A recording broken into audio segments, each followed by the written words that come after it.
अस्सलाम वालेकुम स्टूडेंट्स, ये मेरे इस चैनल पर मेरी पहली वीडियो है और इसी तरह की इंफॉर्मेटिव वीडियो के लिए आप मेरे चैनल को सब्सक्राइब जरूर करें। स्टूडेंट्स, आज की इस पहली वीडियो में मैं आपको मॉर्फोलॉजी के बारे में बताता हूँ। बहुत इंपॉर्टेंट टॉपिक है, most importantly when it comes to linguistics.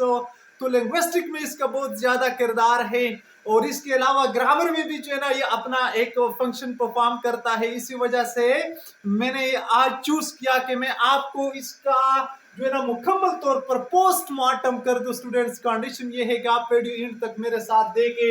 ये जो लफ्ज है मॉर्फोलॉजी, ये सबसे पहले स्टूडेंट्स आप ये बात जहन में रखें, जोहान वुल्फगैंग वॉन गॉथ ये एक फिलासफर है, ये एक राइटर है, ये एक नॉवलिस्ट है, पर्टिकुलरली फ्रेंच का, यानी फ्रेंच लैंग्वेज का एक नॉवलिस्ट, फिलासफर और ये पोएट है।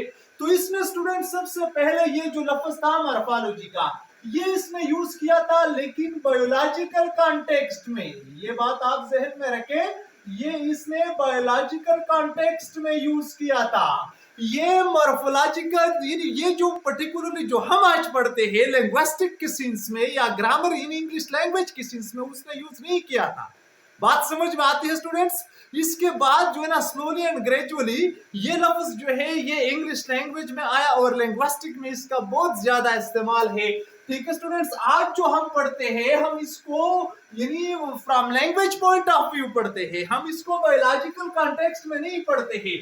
तो ये लफ्ज स्टूडेंट इस राइटर ने 19th सेंचुरी में पर्टिकुलरली जो है ना वो यूज किया था। ठीक है, बायोलॉजिकल कॉन्टेक्स्ट में। ये बात आप जहन में रखिए। अच्छा स्टूडेंट्स, ये जो मॉर्फोलॉजी है ये बेसिकली 2 अल्फाज से बना हुआ है। एक मॉर्फ है, मॉर्फ, आप इसको देखिए, मॉर्फ। मॉर्फ का मतलब होता है यानी शेप या फॉर्म।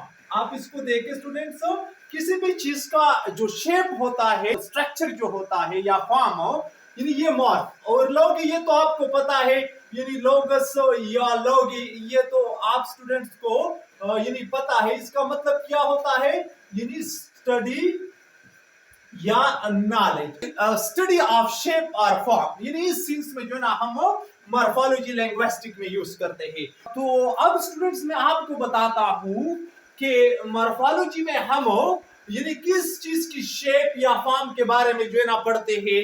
ये जो है पर्टिकुलर स्टूडेंट हम वर्ड के बारे में पढ़ते हैं इसमें। ठीक है, यानी वर्ड की जो शेप होती है या फॉर्म होती है स्टूडेंट, हम इसके बारे में जो है ना पढ़ते हैं। इसके मुख्तलिफ जो पार्ट्स होते हैं वो समझने की कोशिश करते हैं, किस तरह वो फंक्शन परफॉर्म करते हैं, किस अंदाज से जो ना हम उसको यूज करते हैं। तो इन मुख्तलिफ पार्ट्स यानी बीट्स के बारे में हम पढ़ते हैं मॉर्फोलॉजी में। ठीक है, यानी बाज लफ्ज आपने देखे होंगे काफी छोटे छोटे होते हैं, बाज लफ्ज इतने बड़े बड़े, यानी मुख्तलिफ बिट्स जो है ना वो कनेक्ट होते हैं। तो ये सारा जो नॉलेज है स्टूडेंट्स, वो हम इस मॉर्फोलॉजी की जो लिंग्विस्टिक का ब्रांच है इसमें जो है ना हम इसको पढ़ते हैं। अब मैं आपको बताता हूं कि ये स्टूडेंट्स किस तरह लफ्ज का मुताला करता है ये वर्ड। अच्छा, ये मॉर्फीम्स की मदद से जो है ना मुताला करता है। ठीक है स्टूडेंट्स, ये जो मॉर्फोलॉजी है ये मॉर्फीम्स की मदद से हमें वर्ड का जो इंटरनल कंप्लीट स्ट्रक्चर होता है वो हमें बताता है। अब मॉर्फीम्स किसे कहते हैं स्टूडेंट्स, वो भी मैं आपको बताता हूं, यहाँ पे क्लियर करता हूं आसानी के साथ जो है ना हम समझाने, यानी फ्रॉम इजी टू डिफिकल्ट हम जाएंगे। तो मॉर्फीम्स को आप देखिए स्टूडेंट्स, मॉर्फीम्स ये देखिए, बुक, पेन, रन, स्वीप, ये क्या है स्टूडेंट्स, ये हमारे साथ मॉर्फीम्स है। इसके अलावा आप एस को देखे स्टूडेंट, ये भी मॉर्फीम है, ईएस देके, ईडी देके, डी को देके, आईएनजी, ईआर, अन, तो ये स्टूडेंट ये सारे हमारे साथ मॉर्फीम्स हैं। अब आप यूं समझेंगे कि अब ये तो काफी जो है ना डिफरेंट किस्म के हैं, ये सारा जो है ना मामला क्लियर हो जाएगा, थोड़ा सा जो है ना आप मुझे वक्त दे दे। तो मॉर्फीम जो होते हैं स्टूडेंट, ये स्मॉलेस्ट मीनिंगफुल यूनिट होती है। आप इसको देखें स्टूडेंट, ये स्मॉलेस्ट मीनिंगफुल यूनिट होती है। ठीक है, स्मॉलेस्ट मीनिंगफुल यूनिट। अब आप इसको देखिए, मिसाल के तौर पर आओ, आप यूं समझेंगे कि स्मॉलेस्ट मीनिंगफुल यूनिट किसे कहते हैं, यानी वो पर्टिकुलरली मीनिंगफुल यूनिट जिसको हम मजीद डिवाइड नहीं कर सकते, वो मॉर्फीम होता है। बात समझ में आती है स्टूडेंट्स? अब देखिए, बुक को मजीद डिवाइड नहीं कर सकते, पेन को आप मजीद डिवाइड नहीं कर सकते, रन को आप नहीं कर सकते। इसी तरह बिल्कुल अगर आप यहाँ पे लिख ले, आप इसको देखकर स्टूडेंट बुक्स, तो यहाँ पे दो मॉर्फीम है क्योंकि हम इसको मजीद डिवाइड कर सकते हैं। एज जो है ये सेपरेट मॉर्फीम है और बुक जो है ये सेपरेट मॉर्फीम है। ये मीनिंगफुल यूनिट्स होते हैं। बुक का मतलब एक किताब, जब आप एस को इसके साथ मिलाते हैं तो इसका मतलब है एक से ज्यादा किताबें, तो मतलब है कि ये दोनों मॉर्फीम्स है, स्मॉलेस्ट मीनिंगफुल यूनिट्स है, यानी इन्हीं बुक को हम मजीद डिवाइड नहीं कर सकते। इसी तरह ये वाले जो है ना, इसको भी हम जो है ना मजीद ये मीनिंग क्रिएट करते हैं जब हम इसको दूसरे अल्फाज के साथ ऐड करते हैं। ये सारे पॉइंट्स मैं आपको क्लियर करता हूं कि ये किस किस्म के मॉर्फीम्स है और ये किस किस्म के मॉर्फीम्स है। ठीक है स्टूडेंट्स, अब आप इसको देखें, ये मॉर्फीम्स बेसिकली टू कैटेगरीज में डिवाइड होते हैं स्टूडेंट्स। ठीक है, एक को हम कहते हैं फ्री मॉर्फीम्स और एक को हम कहते हैं बाउंड मॉर्फीम्स। ठीक है, अब देखिए फ्री मॉर्फीम्स किसे कहते हैं। ये स्टूडेंट वो मॉर्फीम्स होते हैं यानी जो फ्री का मतलब आजाद, इंडिपेंडेंट, जो किसी का मोहताज ना हो, इसको हम फ्री कहते हैं। ठीक है स्टूडेंट, अब आप इसको देखें, मिसाल के तौर पर हो, मैंने कहा यानी एम्पल, आप इसको देखें, ये एक लफ्ज है, यानी इस लफ्ज को खड़ा करने के लिए किसी और अल्फाज की जरूरत नहीं है। आप इसको देखें, यानी कम, ये भी एक लफ्ज है। रूम को देखें स्टूडेंट, ये भी एक लफ्ज है। आप बट को देखें, ये भी एक लफ्ज है। आप इन को देखें, ये भी एक लफ्ज है, यानी from prepositional point of view हम बात करते हैं। आप वाइल को देखें स्टूडेंट, ये भी एक लफ्ज है, यानी ये इंडिपेंडेंटली खड़े होते हैं। इसको बनाने के लिए यानी मजीद एफेक्सेशन की जरूरत नहीं होती है, तो इसको स्टूडेंट हम क्या कहते हैं, हम इसको फ्री मॉर्फीम्स कहते हैं, यानी ये इंडिपेंडेंटली खड़े होते हैं। ठीक है स्टूडेंट्स, तो अब आप इसको देखें, आप हैरान होंगे कि यहाँ पे एक और किस्म के अल्फाज है और यहाँ पे और किस्म के अल्फाज है। ये पॉइंट्स भी स्टूडेंट्स मैं आपके लिए क्लियर करता हूँ। अच्छा, फ्री मॉर्फीम जो है ये मजीद टू कैटेगरीज में स्टूडेंट डिवाइड होते हैं ताकि ये कंफ्यूजन आपके लिए क्लियर होता है। एक को हम लेक्सिकल मॉर्फीम्स कहते हैं, आप इसको देखें स्टूडेंट्स, और एक को हम फंक्शनल जो है ना मॉर्फीम्स कहते हैं। ठीक है, ये फ्री मॉर्फीम के दो कैटेगरीज है। अच्छा स्टूडेंट्स, लेक्सिकल मॉर्फीम्स में कौन कौन से आते हैं, ये बात आप जहन में रखें कि इसमें जो बड़े बड़े पार्ट्स ऑफ स्पीच है, पर्टिकुलरली आप इसको देखें स्टूडेंट, नाउन है, एडजेक्टिव को देखें स्टूडेंट, आप ये देखें, ये क्या है, ये हमारे साथ लेक्सिकल मॉर्फीम है, यानी नाउन, वर्ब, एडजेक्टिव और एडवर्ब को देखें स्टूडेंट, यानी इसको हम क्या कहते हैं, इसको हम लेक्सिकल मॉर्फीम्स कहते हैं। और ये फंक्शनल मॉर्फीम्स किसे कहते हैं, ये स्टूडेंट आपके इसमें जो है ना कंजंक्शन आ सकते हैं, यानी कंजंक्शन। अच्छा, इसके अलावा यानी प्रीपोजिशन आपने पढ़ा होगा, ये भी आपके जो है ना फंक्शनल मॉर्फीम्स में आते हैं।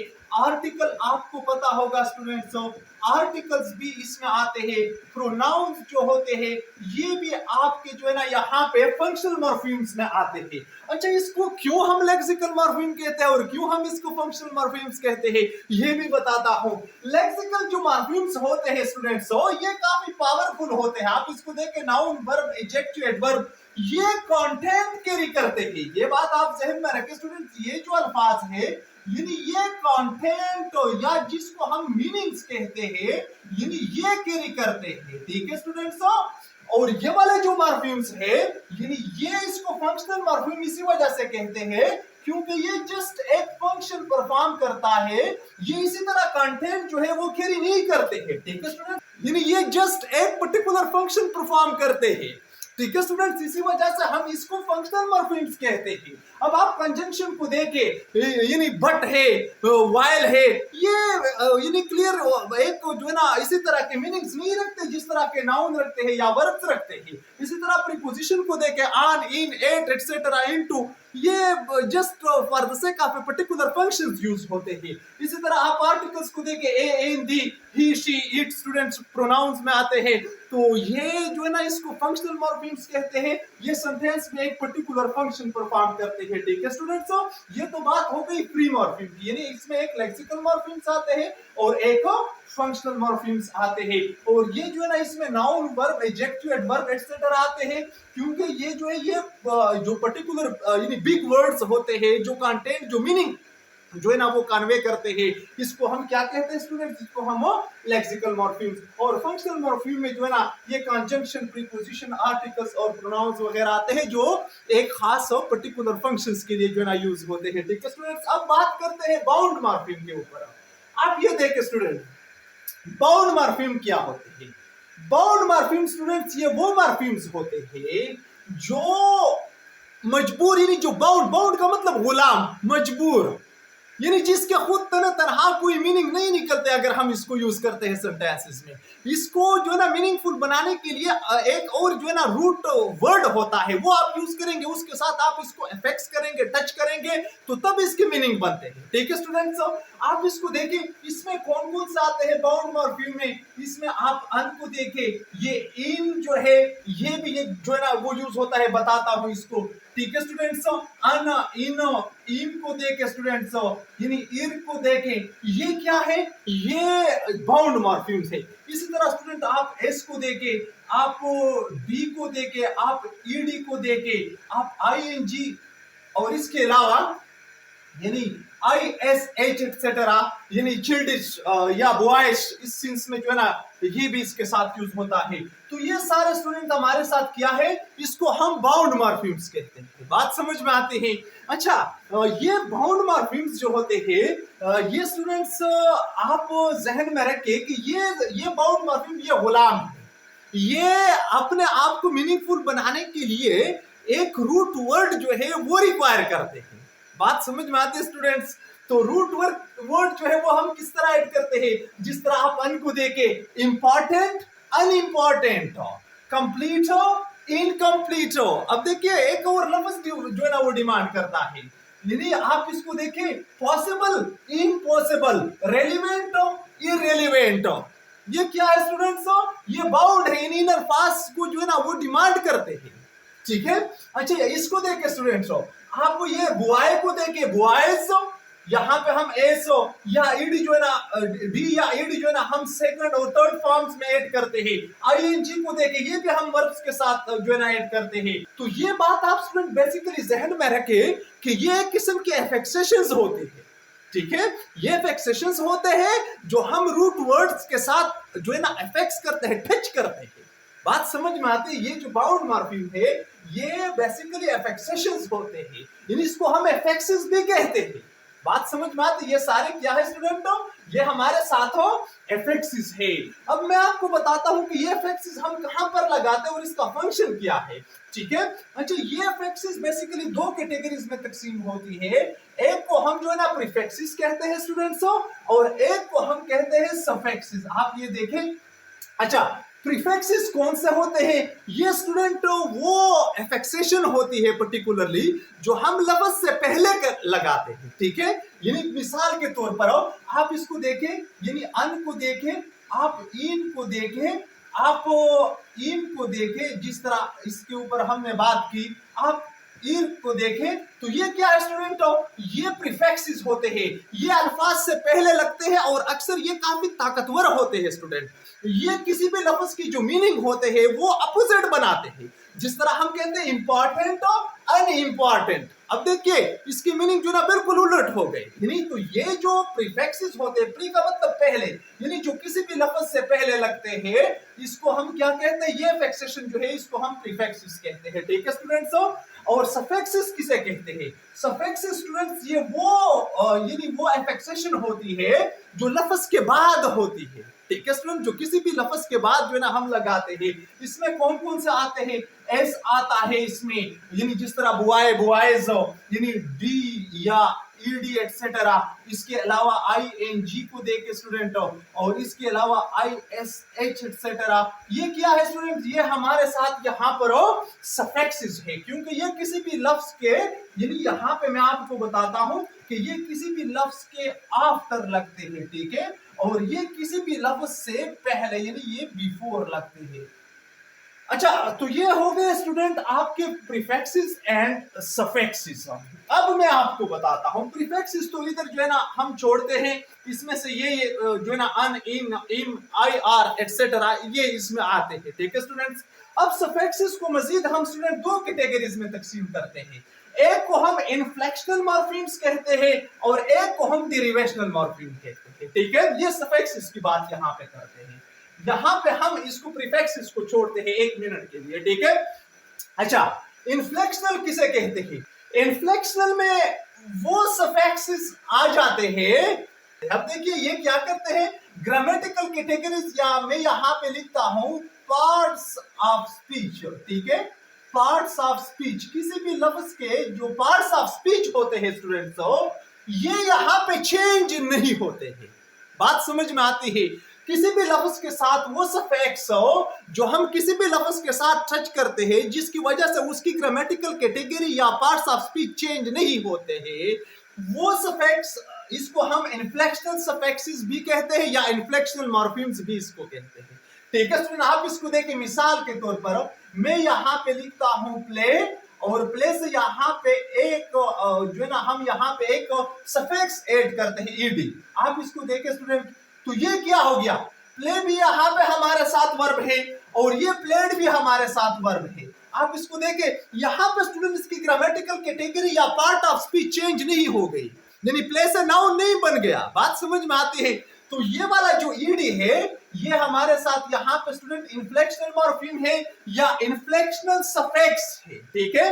इसी तरह आप यानी क्रिकेट को देखें, ये देखिए ये एक लफ्ज है यानी क्रिकेट, तो क्रिकेट के बाद जो है ना हम एक सफिक्स ऐड करते हैं, यानी मिसाल के तौर पर यहाँ पे मैं पहले से लिखता हूँ ई आर, यानी क्रिकेट एंड क्रिकेटर।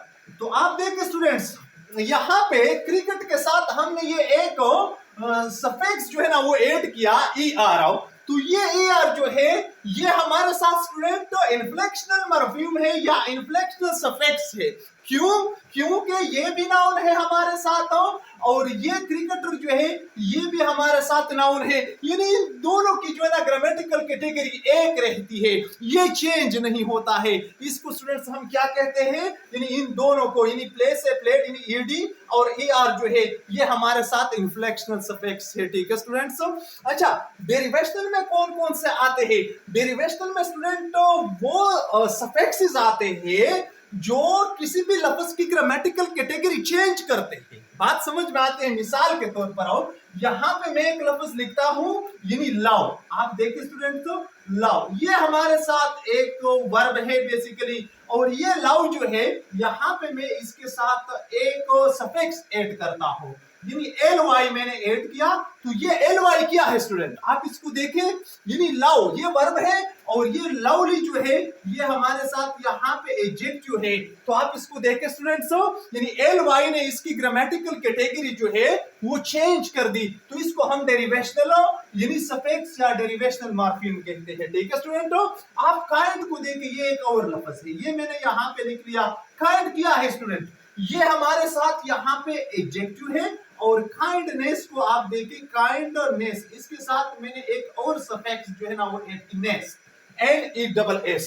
तो आप मेरे स्टूडेंट यहाँ पे देखें, काइंड जो है ये आपको पता है ये हमारे साथ एडजेक्टिव है, और काइंडनेस जो है ये हमारे साथ यहाँ पे नाउन है। तो आप ये देखिए स्टूडेंट्स, आप इससे खूबसूरत सा स्क्रीनशॉट ले लें, बहुत खूबसूरत सा लेक्चर है। मैं उम्मीद करता हूं कि आपने बहुत कुछ इससे सीखा होगा।